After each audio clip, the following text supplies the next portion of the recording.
এবং তার বাবার বিষয়ে যে আসলে পাবলিকলি তিনি ক্ষমা চেয়েছেন এবং লাইসেন্সটি বাতিল করেছেন, এই ধরনের অ্যাপ্রোচ পজিটিভ অ্যাটিটিউড হিসেবে দেখেন কিনা আপনি? শুনুন, এটা কোনো অ্যাপ্রোচই না, কোনো জাস্ট কোনো অ্যাপ্রোচই না। এটা কি অ্যাপ্রোচ? চুরি করে ধরা খাইছে হাতে নাতে, এখন করে আমি ক্ষমা চাই, এটা কোনো অ্যাপ্রোচ হলো? উনি চুরি করেছেন, এটা অপরাধ করেছেন, অপরাধের শাস্তি হবে, সুজা লাভ তো হবে, আর কোনো লাভ নাই তো। উনি ক্ষমা চাইছেন, মহান ব্যক্তি ক্ষমা চাইছেন, দেশ ধন্য হয়ে গেছে, জুলকারনাইন সাহেব খুশি হয়েছে, আমি খুশি হই নাই। জুলকারনাইন সাহেব তো আগেই বললো ওনার সঙ্গে তার পার্সোনাল একটা সম্পর্ক, পার্সোনাল সম্পর্কে কেমন উনি বরং ওনাকে এক ধরনের ছাড় দেওয়ার চেষ্টা করতেছেন। উনি ক্ষমা চাইছেন, উনি কি কারণে ক্ষমা চাইবেন?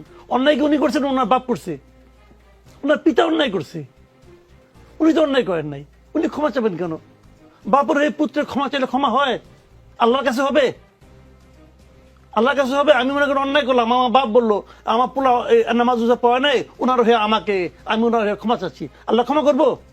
আপনি দেখেন একটা স্কুলের হেডমাস্টার, উনি বোঝেন না যে কনফ্লিক্ট অফ ইন্টারেস্ট কি, এর যে ভয়াবহ তথ্য কি হতে পারে। উনি তো স্কুলের, উনি তো সবচেয়ে আগে বুঝবেন, কারণ ওনার পুত্র ওই স্কুলের স্টুডেন্ট হতে পারে। তো তার যখন খাতাটা উনি দেখবেন, উনি টের পাবেন না যে কনফ্লিক্ট অফ ইন্টারেস্ট কি বলে?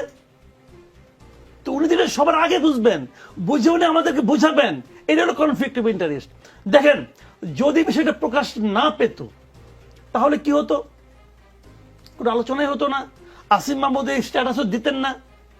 কি বলা হয়েছে? ওনার বাবা কি বলেছে? বাবা কি কথা বলেছেন যে একজন ঠিকাদার কাজ পাওয়ার সুবিধার্থে ওনাকে ভুল বুঝিয়ে এই লাইসেন্সটা করিয়েছে, বলেছেন তো। অর্থটা কি? অর্থটা হলো ওই ঠিকাদার কাজ পেত না, ওর বাপকে সামনে নিয়ে গেছে ঢাল হিসেবে, এটা দেখে ইঞ্জিনিয়ার তাকে কাজ দিয়ে দিবে, তারপরে কাজটা যেন তেন ভাবে করবে, কাজটা করবে, ইন্সপেকশনও হবে না, বিল পাইতেও কোনো সমস্যা হবে না, এই সবগুলি স্টেপ হবে, আর তার কিছুই আসিফ মাহমুদ জানবেন না, এটা হয় না।